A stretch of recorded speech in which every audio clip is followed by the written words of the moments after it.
예, 만나서 반갑습니다. 광우 스님이라고 합니다. 우리가 살아가면서 우리의 삶에는 끊임없이 행복과 불행이 펼쳐지고 있습니다. 그렇죠? 예. 그래서 우리 불교에서는 내가 전생에 복을 많이 짓고 선업을 많이 짓고 공덕을 많이 지으면 이번 생에 항상 좋은 일들이 생기고, 전생에 복을 짓지 않고 선업을 짓지 않고 공덕을 짓지 않으면 이번 생에 내가 원하는 그런 삶을 살기가 힘들다라고 그 경전에서 누누이 이야기를 하고 있습니다. 그래서 저희 불교에서는 이번 생에 펼쳐진 우리의 모든 모습이 다 전생에 내가 과거에 지었던 업의 결과라고 합니다.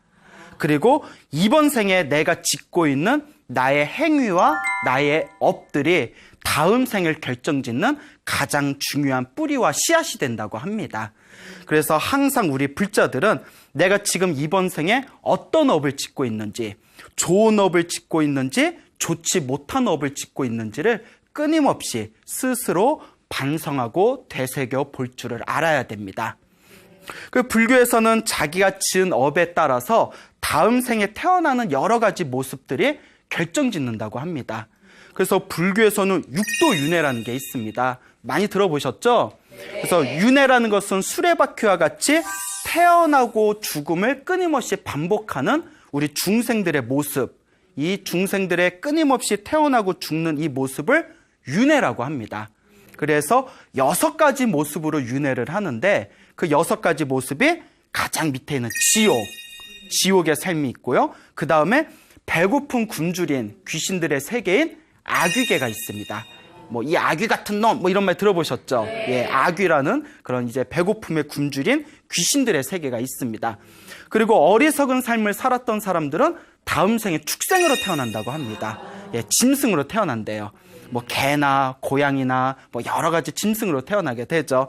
그리고 이 싸움의 귀신들이 있습니다. 살아생전에 남을 이기기를 좋아하고 화를 잘 내고 항상 승부심에 활활 불타오르는 사람들은 다음 생에 싸움들의 귀신인 아슈라로 태어난다고 합니다. 그래서 옛날에 마징가 제트의 아슈라 백작 기억나시죠? 그 아슈라가 불교 용어에서 나온 겁니다. 그래서 사람들이 싸우고 개판 5분 전일 때 우리가 이 무슨 아슈라장이냐 이런 표현 쓰죠. 예. 오늘 왜 이렇게 리액션이 갑자기 좋으세요? 예, 그래요. 예. 자, 어쨌거나 이제 아슈라라고 부르게 되고요. 그 다음에 이제 살아생전에 좀 복을 많이 지은 사람들은 다음 생에 인간으로 태어난다고 합니다. 어쨌거나 여러분들이 이번 생에 인간으로 태어났다는 것 자체가 전생에 그래도 어느 정도 복을 지은 겁니다. 그리고 정말 착하게 정말 선업을 많이 지은 사람들은 다음 생에 천상세계, 우리가 흔히 말하는 천국에 태어난다고 합니다. 근데 불교에서는 이 천국이, 이 천상이 28개가 있다고 합니다. 예, 하나만 있는 게 아니라 28개의 천상세계가 있다라고 불교에서는 가르치고 있습니다. 그러니까 각자가 이렇게 내가 이번 생에 지었던 업의 결과에 의해서 다음 생에 태어나는 모습들이 다 다르게 이 세상에 나타나게 되는 겁니다. 그러니까 또 지옥에 태어났던 사람도 지옥의 업이다 면 또 어떻게 될까요? 다시 인간으로 태어날 수 있고, 인간 세상에서 착하게 살았던 사람들이 다음 생에 천상세계에 태어날 수도 있고, 천상세계에서 복을 다 누리고 나면 천국에서 인생이 끝나는 게 아니라 다시 축생이나 아슈라 같이 밑으로 또 뚝 떨어질 수가 있는 겁니다.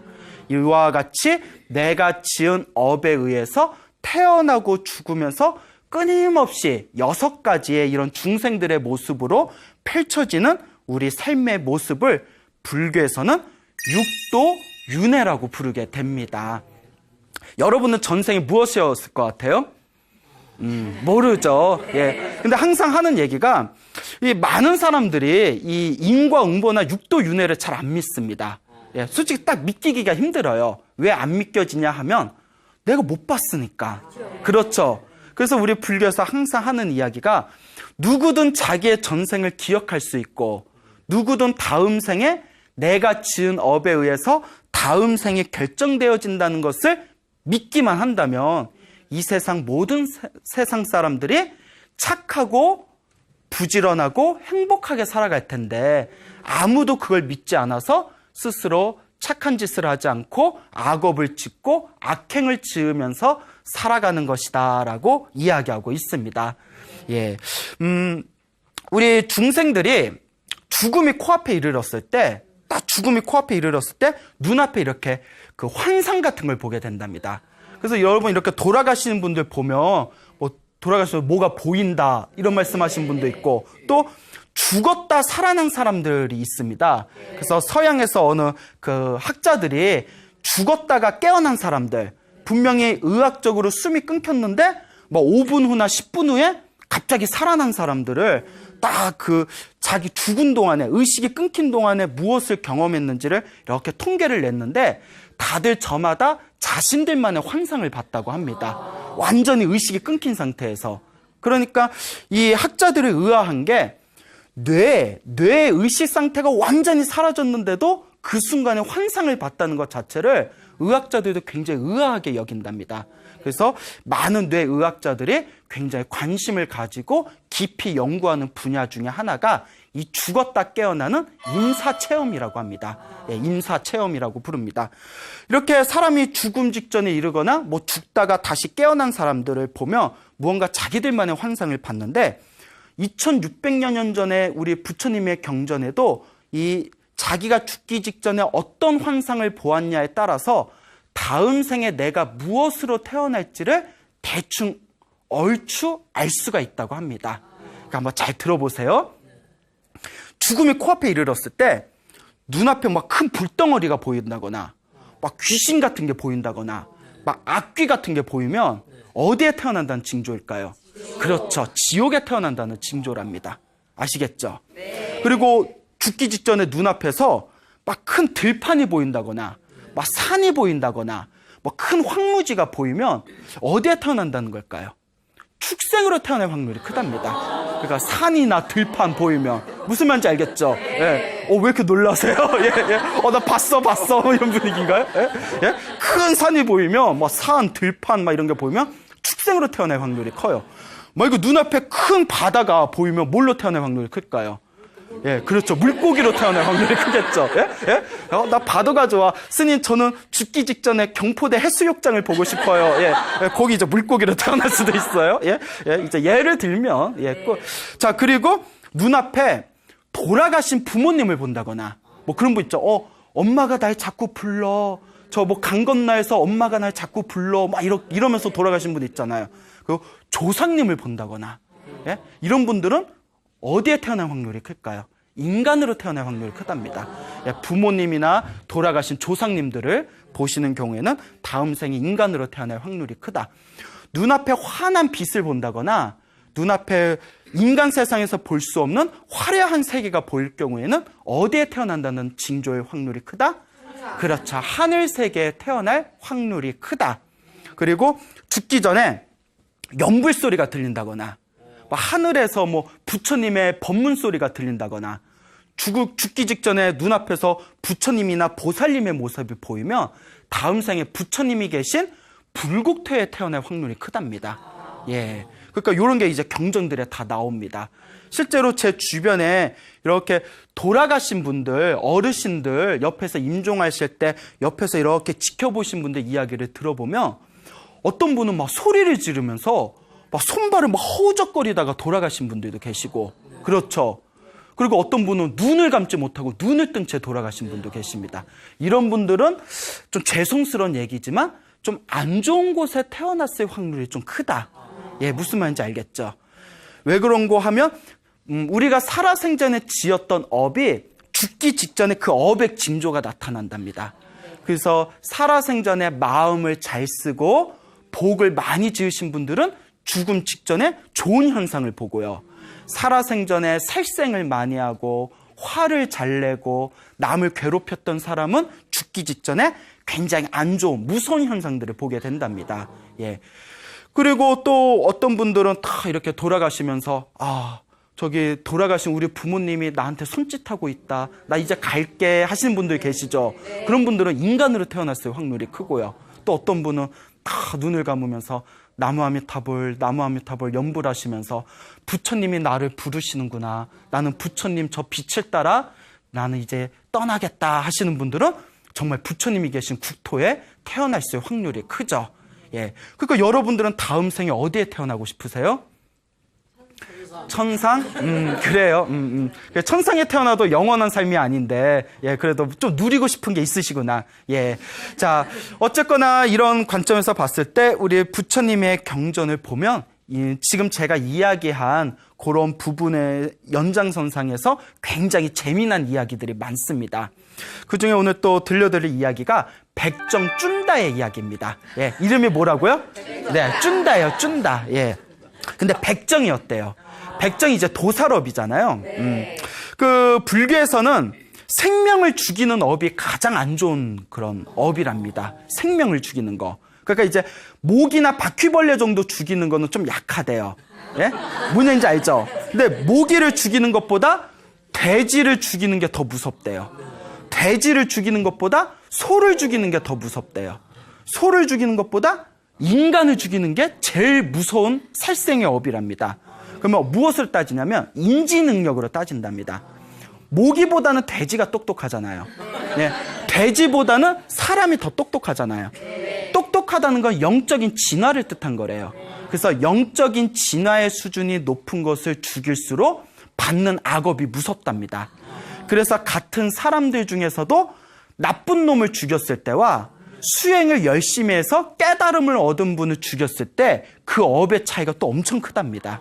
예, 그러니까 영적인 진화의 수준에 따라서 내가 누구를 죽였냐에 따라 것도 역시 그 받는 업이 틀리다라고 생각해 볼 수가 있습니다.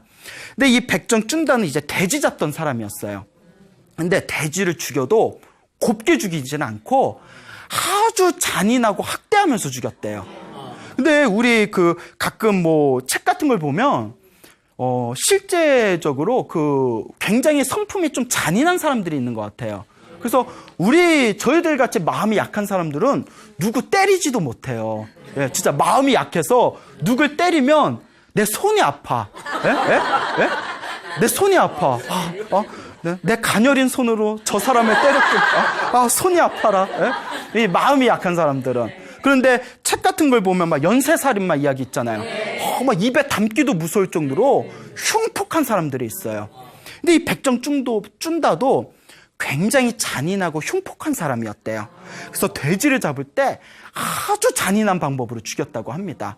그래서 또 돼지를 죽이는 것도 모자라서 사람들한테 화를 잘 내고, 그리고 부처님의 사원이 근처에 있음에도 불구하고 한 번도 부처님께 법문을 들은 적도 없고 사람들한테 베푼 적도 없는 그런 복도 지을 줄 모르고 선업도 지을 줄 모르는 굉장히 잔인했던 그런 백전쭌다가 있었다고 합니다. 근데 이제 하루 백전쭌다가 병에 걸렸다고 합니다. 그래서 이제 병에 걸리니까 에구구구 하고 이제 들어놓았어요. 근데 이 사람이 이제 죽을 때가 됐나 봐요. 병에 걸려서 정신이 오락가락할 때 그동안 자기가 죽였던 짐승들이 다 뛰쳐나와가지고 그 돼지들이 자기를 막 씹어 삼키면서 막 학대하는 환상을 꾸기 시작하는 거예요. 근데 여러분 이게 중요합니다. 옛날부터 우리 큰 스님들이 그러시는데 사냥을 많이 하거나 낚시하기를 좋아하는 거, 살생을 취미로 하는 사람들이 죽을 때 자기가 죽였던 짐승들이 나와가지고 괴롭히는 환상들을 많이 본답니다. 실제로 그런 경우가 있어요. 제가 굉장히 존경하는 대만의 큰 스님이 계시는데 이 대만의 큰 스님께서 아버지가 사냥을 굉장히 좋아하셨대요. 아버지가 사냥을 좋아하셔서 근데 하루는 아버지가 40여세에 단명을 하셨는데 단명하시기 며칠 전부터 막 고통 속에 환상을 보시면서 막 손발을 허우적거리셨대요. 그래서 이 큰 스님께서 그땐 출가하시기 전이었죠. 아버지 왜 그러십니까 했더니 내가 죽였던 짐승들이 복수한다고 나타나서 나를 물어 뜯는다. 나 좀 도와다오 하면서 결국은 숨이 끊기셨대요. 그때 큰 스님께서 내가 그때 불법을 알았으면 옆에서 염불이라도 해드리고 경전이라도 독송해드렸을 텐데 하면서 아쉬워하면서 제가 지금 한 얘기가 지장경에 나옵니다. 지장경이 나와요. 그러면서 요 대만의 큰 스님이 지장경에서 살생을 많이 한 사람은 죽은 뒤에 죽음이 코앞에 이르렀을 때 자기가 죽였던 짐승들이 나와서 괴롭힌다라는 구절이 있는데 이 지장경의 구절이 조금도 거짓이 아니었음을 우리 아버지가 돌아가실 때 내가 똑똑히 봤다. 이런 법문을 자주 하십니다. 그러니까 무섭죠. 그러니까 이 살생이 무서운 거예요. 이 이제 돼지 잡던 이 쭌다도 그 눈앞에서 자기가 죽였던 돼지들이 막 나타나가지고 자기를 막 일주일 동안 괴롭히는 거예요. 너무 괴로워서 소리를 꽥꽥 비명을 지르면서 너무 몸이 아프니까 막 엉금엉금 기어다녔대요. 소리를 꽥꽥 비명을 지르면서 기어다니는 모습을 가족들이 보고 기절초풍을 했대요. 왜냐하면 도살하기 직전에 도망다니던 돼지의 모습하고 똑같더래요. 이게 업이에요. 예?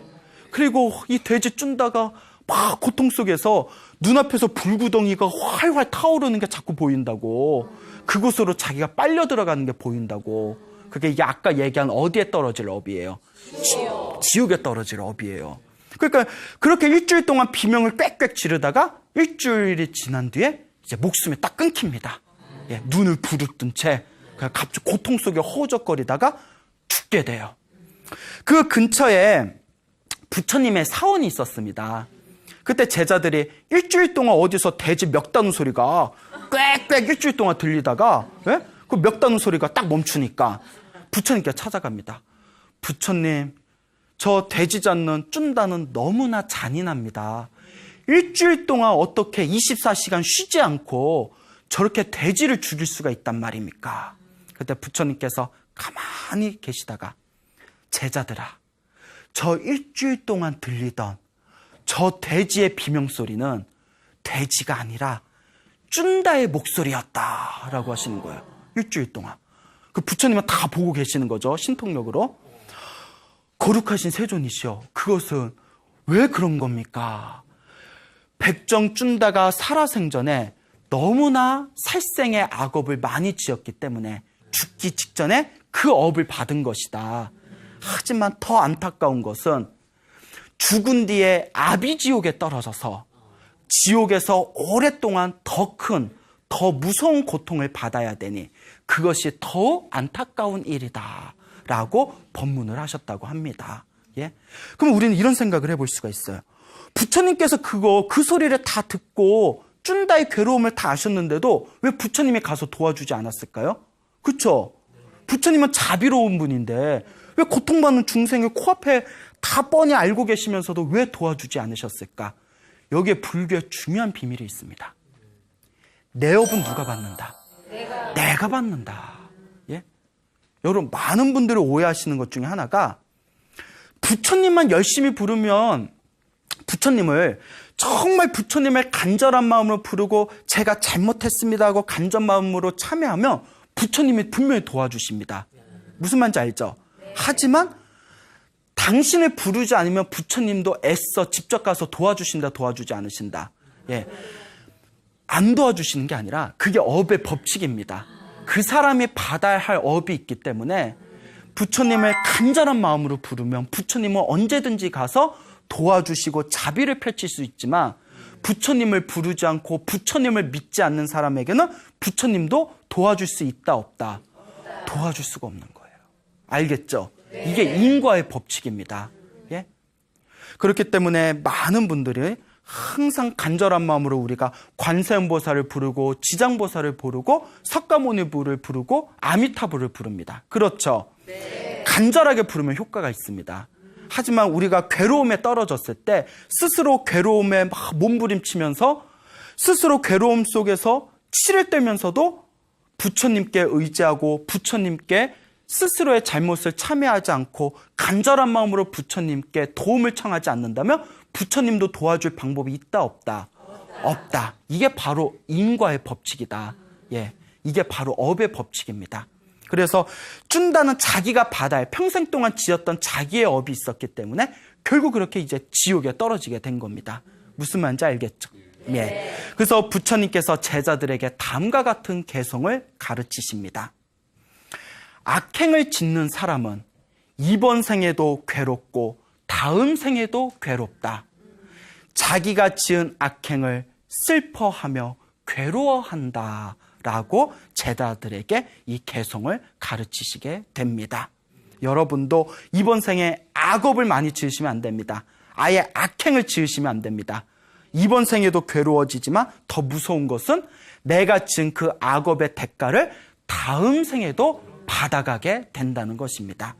그래서 정말 윤회가 있다는 걸 믿고 다음 생에 있다는 걸 믿고 다다음 생에 있다는 것을 믿고 내가 지은 업은 반드시 내가 받는다라는 것을 믿는다면 우리의 삶은 훨씬 더 풍요로워지고 훨씬 더 복과 선업을 짓는 자기 자신의 충실한 삶을 살 수 있게 될 것입니다.